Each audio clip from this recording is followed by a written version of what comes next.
کلید تمرین 42. 1.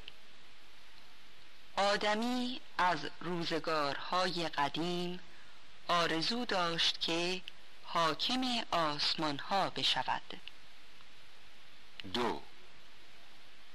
از آن به بعد اتو بالهای مختلفی درست کرد، اما با هیچ کدام نتوانست پرواز کند. 3. موفقیت در نخستین پرواز او را واداشت تا آزمایش‌های خود را دنبال کند. 4. پس از مدتی مردم با شوق و شور کامل نخستین پرواز هواپیما را تماشا کردند. 5.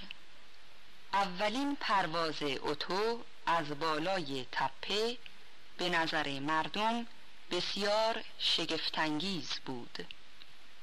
6. قهرمان در حالی که از خوشحالی در پوست خود نمی گنجید، با افتخار از هواپیما بیرون آمد. 7.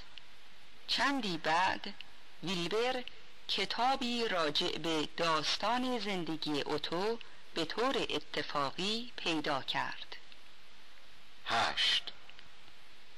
مطالعات ویلبر چند سال طول کشید و بالاخره اولین هواپیما برای پرواز حاضر شد.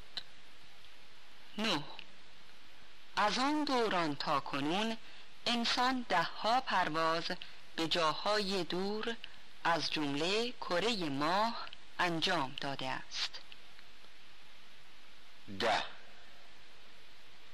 سرافرازی‌های گذشته هر ملتی در اسطوره‌های آن ملت پنهان است.